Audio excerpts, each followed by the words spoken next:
আমার ব্যক্তিগত মতামতে একটা খুব ইম্পর্ট্যান্ট পয়েন্ট আছে লং টার্ম ক্লাইমেট ফাইন্যান্সে মেনশন করা হয়েছে যে ক্লাইমেট ফাইন্যান্সের ডেফিনিশন কিন্তু এই পর্যন্ত একটা সেটেল ডেফিনিশন নাই।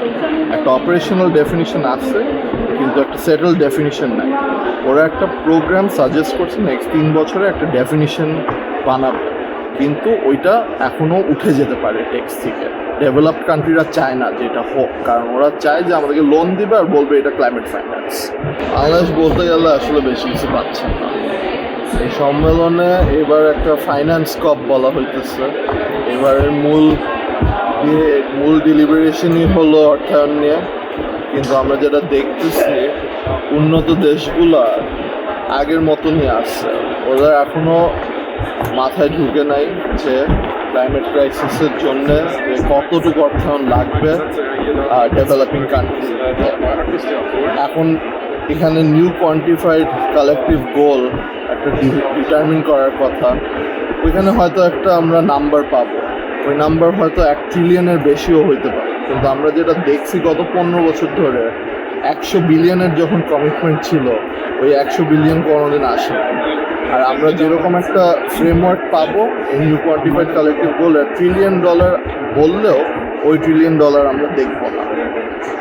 আসলে যেটা হচ্ছে ওরা চাচ্ছে যে এটা বেশিরভাগই হবে প্রাইভেট ফাইন্যান্স, আমরা চাচ্ছি যে এটা হবে grant based, new and additional এবং পাবলিক ফাইন্যান্সের থেকে মেন পটটা আসবে। কিন্তু ওরা পুশ করেই যাচ্ছে যে এটা প্রাইভেট ফাইন্যান্স দিয়ে করবে, কিন্তু আমরা যা দেখছি প্রাইভেট ফাইন্যান্স এত সহজ না মোবিলাইজ করা।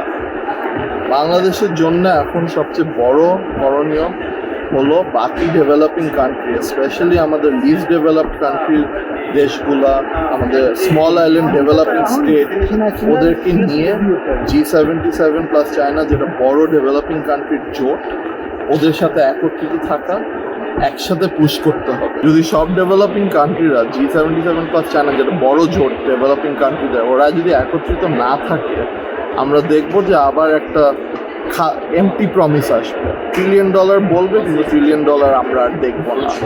আমাদের জন্য এখন adaptation, loss and damage, mitigation সব কিছুর ফাইন্যান্স খুব জরুরি। আমাদের প্ল্যান আছে, পলিসি আছে, সবই আছে, কিন্তু ইমপ্লিমেন্টেশন করা যাচ্ছে না কারণ আমাদের রিসোর্স নাই, আমাদের মিনস অফ ইমপ্লিমেন্টেশনটা নাই। এবং ওইটা এখন যেরকম যাচ্ছে নেগোসিয়েশন, ওইটা থাকবেও না। আমার ব্যক্তিগত মতামতে একটা খুব ইম্পর্ট্যান্ট পয়েন্ট আছে লং টার্ম ক্লাইমেট ফাইন্যান্সে মেনশন করা হয়েছে যে ক্লাইমেট ফাইন্যান্সের ডেফিনিশন কিন্তু এই পর্যন্ত একটা সেটেল ডেফিনিশন নাই। একটা অপারেশনাল ডেফিনিশন আছে কিন্তু একটা সেটেল ডেফিনিশন নাই। ওরা একটা প্রোগ্রাম সাজেস্ট করছে নেক্সট 3 বছরে একটা ডেফিনিশন বানাবে, কিন্তু ওইটা এখনও উঠে যেতে পারে টেক্সট থেকে। ডেভেলপড কান্ট্রিরা চায় না যে এটা হোক, কারণ ওরা চায় যে আমাদেরকে লোন দিবে আর বলবে এটা ক্লাইমেট ফাইন্যান্স।